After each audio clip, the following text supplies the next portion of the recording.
सोलापूरच्या जनतेचे धन्यवाद व्यक्त करतो. इतकं मोठं मतदान या ठिकाणी आम्हाला केलं आहे आणि मोठ्या मनाने स्वीकारलेला आहे. त्यामुळे येत्या काळामध्ये सोलापूरच्या जनतेशी जो ऋणानुबंध आहे इतक्या मोठ्या प्रमाणात मतदान या ठिकाणी मला केलेलं आहे. भारतीय जनता पार्टी महायुतीला केलं आहे. त्यामुळे आज कार्यकर्त्यांना भेटावं, संवाद साधावा म्हणून आम्ही आलो आहे. आम्ही भारतीय जनता पार्टीचे कार्यकर्ते या ठिकाणी पराभवातून खूप काही शिकत असतो. त्यामुळे आम्ही खूप काही चिंतन या विषयामध्ये करण्यापेक्षा कार्यकर्त्यांनी या निवडणुकीमध्ये जे काम केलं आहे त्या कामाचं कौतुक करण्यासाठी निवडणुकीमध्ये आरोप करणारा कोण असतील समोरच्या उमेदवारांकडे देखील जास्त म्हणता येते दंड घेण्याचे प्रयत्न सगळ्यांचे होते. कशा पद्धतीने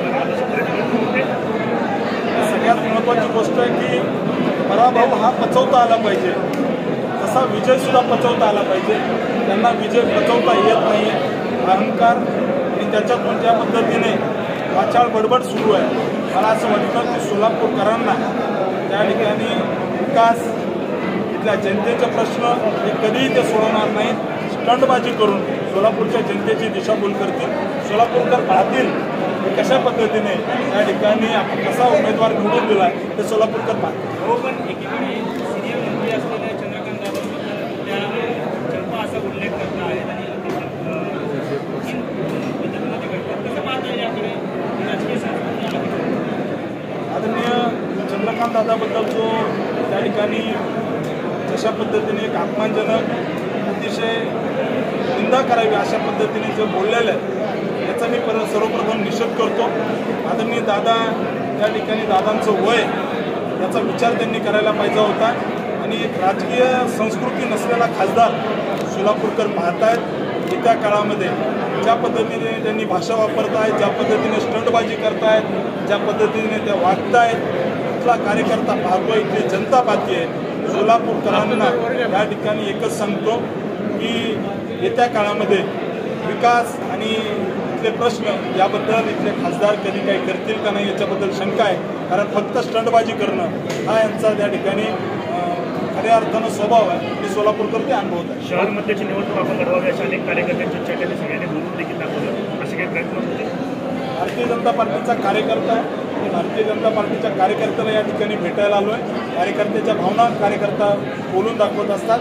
शेवटी मी कार्यकर्ता आहे, त्यामुळे मी कार्यकर्त्यांना भेटायला आलो आहे. निवडणुकीचा वगैरे विचार आज तरी मी माळशिरसच्या जनतेची सेवा करतोय, त्यामुळे मी त्याच्यामध्ये आनंद आहे. एक प्रामुख्याने आरोप मला मतदार यादीमधली नावं अनेकांची डिलीट होती.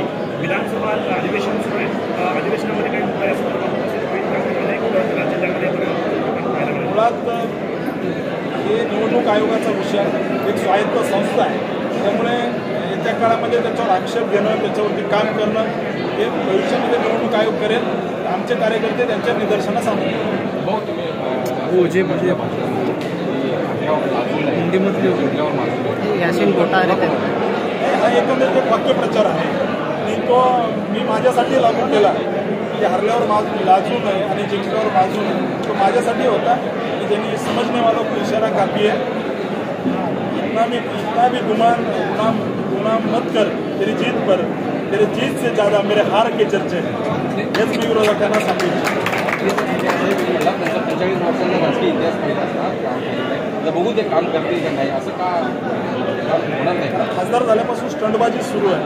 सोलापूरकर पाहत आहे आणि मध्यमध्ये काय रणनीती असतात भारतीय जनता पार्टी, कारण मध्यावर जास्त सोलापूर लोकसभेतल्या ज्या काही सगळ्या जागा आहेत त्या सगळ्या जागेवरती मला सगळ्या मतदारसंघातून मतदान भेटलेलं आहे. त्यामुळे सगळ्या जागा महायुतीच्या निवडून आल्या पाहिजे याच्यासाठी मी प्रयत्न करतो.